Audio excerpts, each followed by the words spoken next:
안녕하세요. 딸 하나를 키우고 있는 30대 여성입니다. 제가 이렇게 사연을 쓰게 된 건 자기 유리할 대로 생각하고 멋대로 통보하는 시댁 식구들한테 환멸을 느껴서예요. 솔직히 집안 망신 같고 어디 가서 얘기하면 제 얼굴에 침 뱉기 같아서 말도 못하겠지만 저도 어디다 하소연할 곳은 있어야 할 거 아닌가요? 그래서 익명의 힘을 빌려 여기에 제 이야기를 하러 왔습니다. 남편과는 오랫동안 알고 지내던 사이예요. 남녀 사이가 아니라 친한 친구로서 말이지요.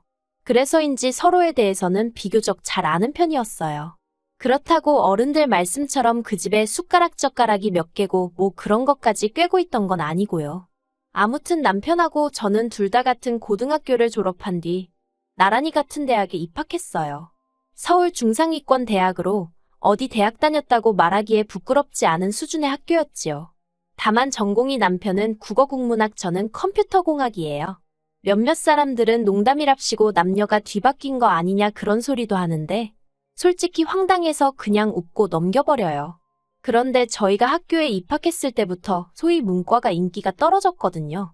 그래서인지 취업시장에서 남편은 취업에서 몇 번의 고배를 마셔야 했습니다. 하지만 저는 꽤 이름난 IT 회사에 한 번에 붙더라고요. 각자 사회생활을 시작한 이후로도 저희 관계는 특별히 달라지지 않았습니다. 그러다 특별한 계기가 있던 것은 아닌데 알고 지낸 지 10년 차에 연인 사이로 발전하게 되었어요. 연인 사이가 되었다고 해서 솔직히 크게 달라진 건 없었지만 지나간 세월 덕분이라고 해야 할지 다른 연인들처럼 울고불고 다투고 그럴 일은 없었으니 마음은 편하대요. 그래서 무르르듯 연애하고 결혼까지 약속하게 되었습니다. 그런데 이제 와서 생각해보면 제가 너무 안일했던 것 같아요. 잘한다고 생각해서 더 알아볼 생각을 안 했거든요. 남편 가족들이 정말 어떤 사람들인지 또 어떻게 살아왔는지 제가 잘한다고 생각했던 건 껍데기에 불과했는데 말이지요. 저희가 어떻게 시작했는지 말하자면 일단 결혼식과 예단 예물은 남들이 하는 만큼 했어요. 처음에는 허례허식은 생략하자 어쩌자 그런 소리가 저희 둘 사이에서 나오기도 했었는데 시댁에서 결혼식이 애들 장난도 아니고 니들 마음대로 하냐고 화를 어찌나 내시던지. 그래서 적당한 웨딩홀에서 양가 부모님이 반반 부담해 주셔서 식을 올렸습니다. 예단 예물도 마찬가지로 남들 주고받는 정도로 나중에 말 나오지 않을 만큼만 했어요. 그리고 그 당시에 양가로부터 5천만 원씩 지원받고 저희가 모아둔 돈 보태서 작은 아파트도 하나 샀네요. 솔직히 결혼식 문제로 꾸지람을 들었던 것을 제외하면 크게 불만 가질 만한 일도 없었고 그저 앞으로 남편과 잘 사는 모습만 보여드리면 될 줄 알았어요. 그런데 생각지도 못한 곳에서 어머님과 갈등이 생길 줄은 몰랐습니다. 그건 바로 신우 때문이었어요. 남편에게는 아래로 6살 어린 신우가 있어요. 저희가 결혼하던 당시에 신우 나이도 26으로 적지 않았고요. 그런데 어째서 그렇게 철이 안 들던지 자기가 무슨 재벌집 딸도 아니고 돈 무서운 줄 모르고 써대더라고요. 그뿐만이 아니었습니다. 툭하면 사업을 하겠느니 어쩌느니 하면서 이거 배웠다 저거 배웠다 하는데 뭐 하나 제대로 끝낸 게 없었거든요. 네일 가게를 열겠다고 2달 배우더니 어깨가 아프다고 때려치고 마사지를 배우겠다더니 이번엔 손가락이 너무 아프다고 관두고 그러다 저희가 결혼 준비로 바쁘던 시기에는 쇼핑몰을 하겠다며 또 어머님한테 3천만 원인가 받아가더라고요. 그런데 그 3천으로 산 건 죄다 자기 옷하고 구두 가방 같은 거였어요. 그러니 뭐 혹시나가 역시나라고 그것도 반년도 못 가서 말아먹던걸요. 물론 어머님 아버님이 당신들 재산으로 귀한 딸 사회경험 시켜주는 셈치고 해주시겠다는데 거기다 대고 피 한 방울 안 섞인 남인 제가 무슨 말을 하겠어요. 그리고 제가 뭐 직접적으로 피해를 입은 것도 아니고요. 그래서 저는 속으로 다들 대단하시네 생각만 했지 입 밖으로 이러쿵저러쿵 말은 단 한마디도 하지 않았습니다. 심지어 남편이 제 앞에서 신우욕을 하던 순간에도 듣고만 있거나 아니면 오히려 심한 소리는 하지 말라고 말렸지. 저까지 당신 말이 맞다고 맞장구를 치거나 그러는 일은 절대 없었어요. 그런데 신우가 결혼을 한다는 이야기가 나오면서 저는 이게 남 이야기 듣듯이 속으로 흥 하고 지나칠 수 있는 일이 아니게 되더군요. 작년 초 딸애가 유치원에 입학하면서 금전적으로 빠듯해진 저희더러 어머님께서 무리한 부탁을 해오셨습니다. 신우 시집 갈 때도 저희만큼은 해줘야 할 거 아니냐고 하시는 거예요. 처음에는 왜 저런 이야기를 우리한테 하시지 싶대요. 저희만큼 해주시던지 더 해주시던지 그거야 어머님이 알아서 하시면 되는 거잖아요. 그리고 솔직히 제가 이렇게 격한 반응을 보인 데는 다 이유가 있었어요.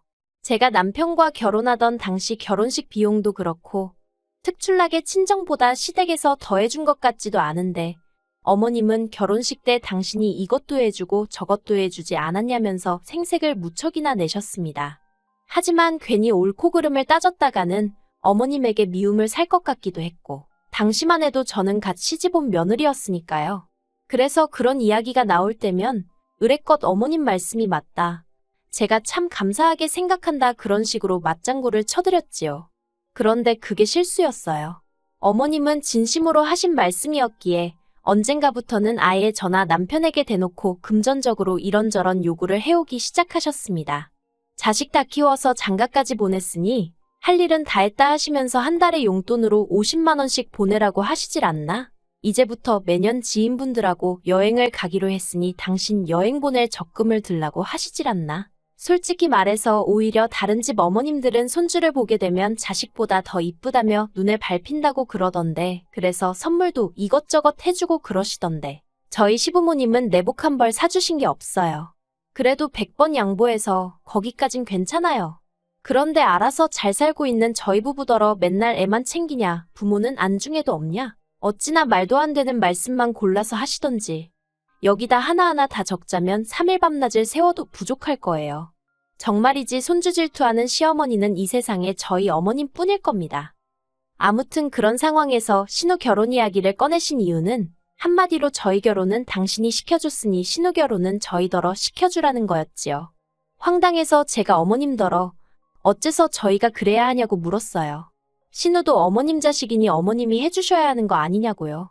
그러자 어머님께선 옛날엔 집에 아버지가 없으면 맏아들이 아버지 역할도 하고 그랬다면서 더 이상 아버님이 경제적 능력이 없으니 저희 남편이 이어서 해야 하는 건 당연한 거 아니냐대요.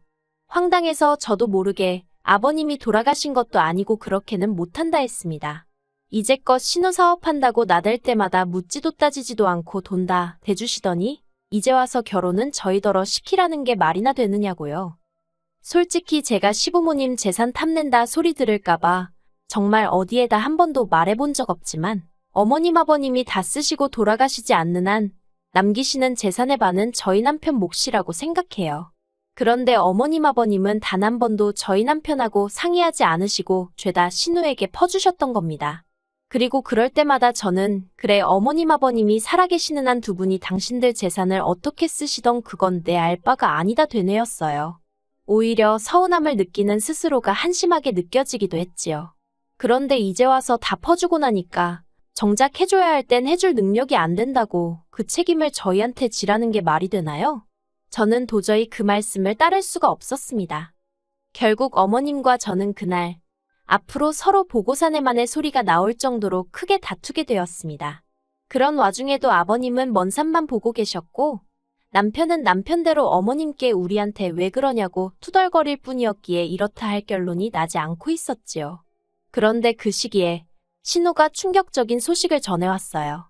사실은 자기가 임신을 했다면서 자기는 상관이 없는데 시댁 그러니까 심해부 쪽에서는 주변 사람들 보기 남사스럽다고 하루빨리 식을 올려야 할 것 같다고요.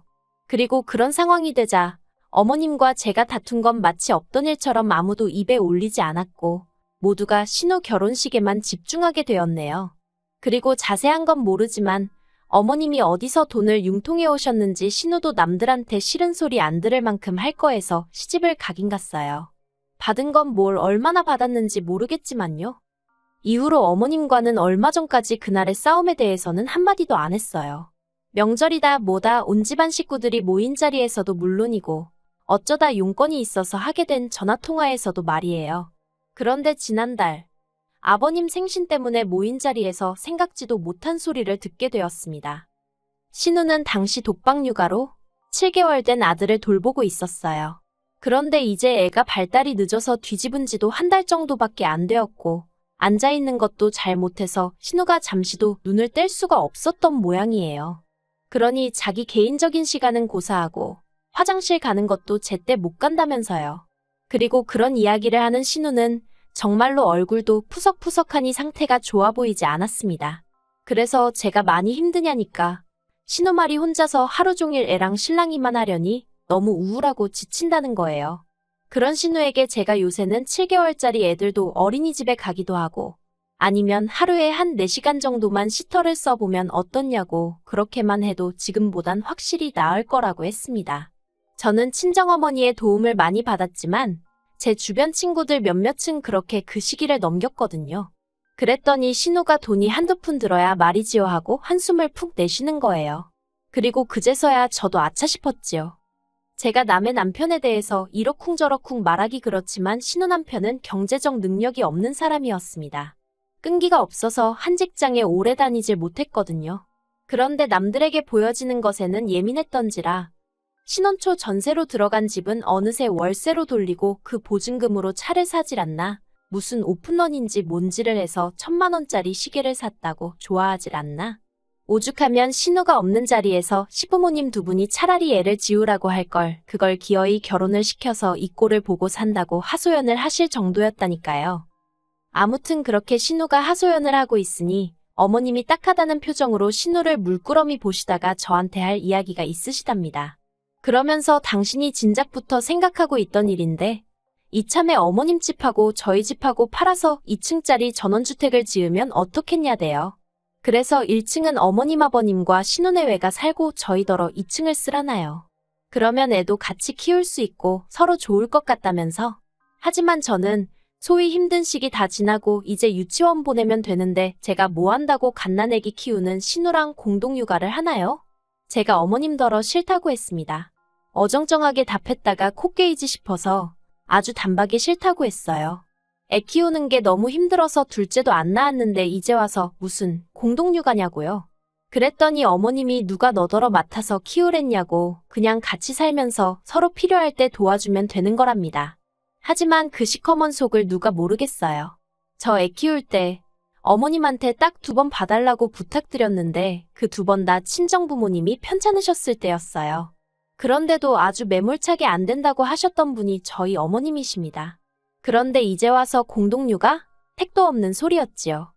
그런데 제 반응을 보신 어머님은 갑자기 무슨 자동차 급발진하듯 화를 내셨습니다. 저더러 한가족이면서 너만 잘해놓고 살면 그만이냐 어쩌냐 하시더니 네 신우 고생하는 건 보이지도 않냐며 소리소리를 지르시는 거예요. 제가 순간 어이가 없어서 어머님을 멍하니 쳐다봤어요. 그러자 어머님은 누가 시어머니를 그런 눈으로 보냐면서 저한테 싸가지가 있네 없네 난리도 아니대요. 제가 이내 정신을 차리고 어머님더러 지킬 수 없는 약속을 하는 것보다 솔직한 게 낫지 않냐고. 저는 공동육아도 싫고 어머님 아버님이랑 한 집에 사는 것도 불편하다. 그런데 막말로 어머님이 무슨 으리으리한 저택에 살면서 저더러 몸만 들어와 살라는 것도 아니고 제 집까지 팔아가면서 같이 살자니 세상 천지 어느 며느리가 좋다고 하겠냐 했어요. 그리고는 그렇게 치면 신우야말로 신혼의 시댁에 들어가서 살면 되겠다고. 그러면 월세도 굳이 그쪽 시어머니가 같이 공동육아도 해주지 않겠냐고. 그리고는 신우를 바라보면서 어때요 아가씨? 지금 시댁에 전화해서 공동육아 하자고 해봐요. 그랬습니다. 그랬더니 신우가 아랫입술을 질끈 깨물고 부들거리면서 저를 노려보더라고요. 그런데 그때 남편이 제 팔목을 잡아 끌면서 일단 집에 가자입니다. 집에 가서 얘기 좀 하재요. 그래서 저도 지금 이 말도 안 되는 상황이랑 관련된 이야기면 여기서 하라고 했습니다. 나는 지금 당장 결판을 지어야겠다고요. 그랬더니 남편이 아이씨. 그러더니 저더러 왜 이렇게 사람이 인색하냐입니다. 신우 결혼할 때도 한 3천만 원이라도 보태주려던 거 제가 못하게 해서 못했다면서 그 일로 자기가 지금까지 마음 편하게 신우를 대하지를 못했다나요. 어이가 없어서 제가 당신 남편더러 당신이 무슨 재벌집 아들도 아니고 그렇다고 자수성가한 사업가도 아니고 하다못해 개천에서 난 용도 아니면서 무슨 여동생 시집 가는데 3천만 원이나 해주냐고 뭐라고 했던 건 사실이에요. 그런데 생각해보세요.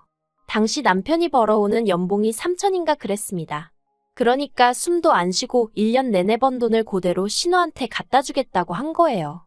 그러면 어떤 와이프가 우리 남편 멋지다고 대단하다고 당장 가서 주고 오라고 그러겠어요? 그런데 남편은 제가 시댁 식구들한테 야박해서 그런 거랍니다. 그리고는 한다는 말이 신우 시집 갈 땐 자기가 저한테 져줬으니까 이번엔 저더러 자기한테 져달라나요? 말 같지도 않아서 제가 남편더러 그럼 아파트 팔아서 당신 목 가져다가 그거 보태서 집 짓고 온 가족이 오손도손 모여 살라고 했습니다. 솔직히 애까지 있는 마당에 저라고 그런 말을 하기가 쉬웠겠어요? 그런데 오죽 답답했으면 저도 에라 모르겠단 심정으로 뱉어버린 거지요. 그리고 다행이라고 해야 할지 남편이 이혼하자는 거냐며 얼굴이 하얗게 질리더라고요. 그리고는 이내 저는 정작 이혼 두 글자는 꺼내지도 않았는데 혼자서 난리가 나서는 어떻게 이혼 소리를 하느냐면서 자기가 순간 생각을 잘못해서 그런 거라며 이혼은 꿈도 꾸지 말라대요. 그리고는 어머님더러 이것 보라고 어머니가 말도 안 되는 소리를 하시니까 멀쩡히 사는 아들 부부도 이혼 소리까지 나오지 않냐면서 하나밖에 없는 손녀 편부모 가정에서 자라게 할 생각 아니면 쓸데없는 말씀은 하지 마시랍니다. 자기도 헛소리를 해놓고 아주 그냥 어머님한테 죄다 덮어 씌우고 있더라니까요. 어이가 없고 웃기지도 않는 상황이었지만 저는 저대로 나서지 않고 가만히 있었습니다. 그리고 결국 집을 팔고 전원주택 어쩌고 소리는 쏙 들어갔어요. 어머님도 남편이 그렇게 대들고 난 이후로는 말 한마디 한마디 조심해서 하시는 눈치고요. 그런데 정작 신호 혼자 그 공동육아 단어에 꽂혀가지고는 어머님한테 걸핏하면 같이 살자고 조르기 시작한 모양입니다. 어머님한테 며느리가 이렇게 말해도 될지 모르겠는데 본인 발등 본인이 찍으신 거지요 뭐. 아무튼 저나 남편은 그 일에선 빠지게 돼서 다행인 것 같습니다.